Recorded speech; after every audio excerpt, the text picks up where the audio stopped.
Қармақшы ауданында аудан әкімі Жандос Еркінбектің қатысуымен 2024 жылдың қорытындысына арналған салтанатты жиын өтті. Жиынға аудан тұрғындары, сала мамандары және ауданның қоғамдық өміріне белсене араласатын азаматтар жиналды.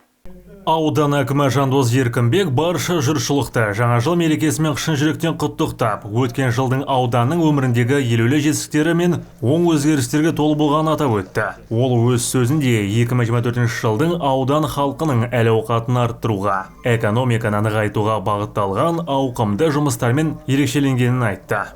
Үстемістегі жылы ауданымыздың инфрақұрылымын жақсарту, елді мекендерді абаттандыру, бюджет ұлғайту және мәдениет, білім, спорт, денсаулық саласында біраз құрылыс жұмыстары да жүргізілді. Сондай-ақ ақ күріштің мол жинаған нәтижесінде біздің Қармақшы ауданымыз облыс деңгейінде үздік шаруашылық бойынша үздік аудан атанды. Дүбірлі додаларда спортшыларымыз біздің Қармақшы ауданында дүниеге келген балдарымыздың еңбегінің нәтижесінде де ауданымызға ғана емес, жалпы елімізге қуаныш сыйлады. Жандос Еркінбек өз сөзінде ауданда салынған жаңа ғимараттарды, ашылған әлеуметтік нысандарды, пайдалануға берілген тұрғын үйлерді, сондай-ақ жүзеге асырылған ірі жобаларды атап өтті. Ол сонымен бірге алдағы жылдарға қойылған міндеттерді де баяндады. Тағы да айта кететін бір қуаныштық сәтіміз, биылғы жылы үлгілі елді мекен номинация конкурсы бойынша үздік аудан номинация бойынша бірінші орынға біздің аудан орталығымыз Жосалы кенті иеленді. Нәтижесінде аймақ басшысының қолдауымен 4 арнайы техника сыйға берілді. 2024 жыл біз үшін жаңағыдай маңызы зор оқиғаларға толы жыл болды. Келесі жылы да Құдай қаласа елімізде біраз жоспарларымыз бар, сол жоспарларды ауызбіршіліктің арқасында бірлесіп отырып жүзеге асырамыз деген жоспарымыз бар. Келе жатқан жаңа жыл құтты болсын.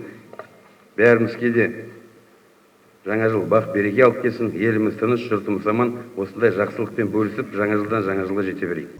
Салтанатты жиын барысында ауданның әлеуметтік экономикалық дамуына үлес қосқан сала мамандары облыс және аудан әкімінің алғыс хаттарымен марапатталды. Жыл бойы ерекше жетістіктерге қол жеткізген ауданның үздіктері арнайы марапаттарға ие болды. 24 жыл Шиелі ауданында Сабира Майханованың 110 жылдығына орай ұйымдастырылған Сырдың сұлу Сабирасы атты облыстық монолог оқу шеберлерінің бас жүлде иегері жас маман. Жылдың үздік құрылысшысы номинациясымен Ыдырысов Өмірбек Ишанбекұлы марапатталады. Өмірбек Ишанбекұлы 2023 жылы Қармақшы ауданы Жосалы кенті бойынша әлеуметтік осал топтарға және кезекті тұрғындарға 20 пәтер, 2024 жылы 40 пәтер тұрғын үй салған. Келе жатқан жаңа жыл мерекесі барлықтарыңызға бақ берекесімен келсін. Отбасыларыңызға амандық, жұмыстарыңызға табыс тілеймін. Тек жақсы күндеріңіз көп болсын. Аудан әкімінің қолдауымен биыл алғаш рет жылдың үздік әкімі номинациясы орын алды. Ол яғни Ақтөбе ауылына бұйырды. Ақтөбе ауылында биылда біраз жұмыстар атқарылуда. Алдағы уақытта да бұдан да жоғары деңгейде жұмыс жасайтынымызға сенім білдіремін. Үздік ұстаз номинациясымен марапатталып жатырмын. Неке бұл үлкен қуаныш мен үшін. Рахмет көп-көп. Биылғы жыл табысты, берекелі жыл болсын. Мен Бейсенбаева Күләш Әділбайқызы, өзім ұлдарымның 4 ұл асырап отырмын, соның 3-еу мемлекеттік қызметкер. Соған байланысты облыс әкімінің алғысатын алып отырмын. Облыс әкімдігіне, Нұрлыбек Бәшбекұлына көп рахмет айтамын. Осы басшылықтың арқасында, облыс басшылығының арқасында Қызылорда облысы, оның ішінде Қармақшы ауданы уже республикаға белгілі болып отыр. Толағай табысы мол жыл болды, 24 жыл. Құдай қаласа 25 жылда да осындай берекелі молшылық жыл болсын. 2024 жылы егініміз жақсы болып, ауданымыз осы алғашқы осы облыс күйінше бірінші орын алып, осы сондай жақсы көрсетті. Биылғы жылы толағай табыстарға жеттік. Мынау 2025 жыл енді жаңа жылымыз келді, құтты болсын. Барлығы әрбір отбасына жаңа жыл құт берекесін, жақсылығын алып келсін. Ауданымыз күріш өсірушілердің арасында үздік аудан болып есептелді.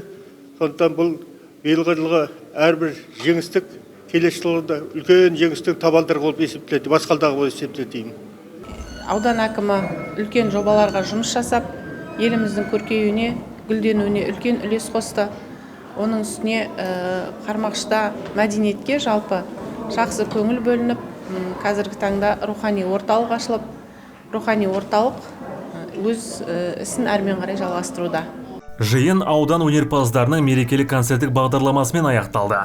Концертте ауданның талантты өнерпаздары өз өнерлерін ұсынып, мерекелік көңіл күй сыйлады. Ол жазда өт Сабыржан Қаратаев, Сәуле Нұрпейісова, Қызылорда қоғамдық телеарнасы, Қармақшы ауданынан.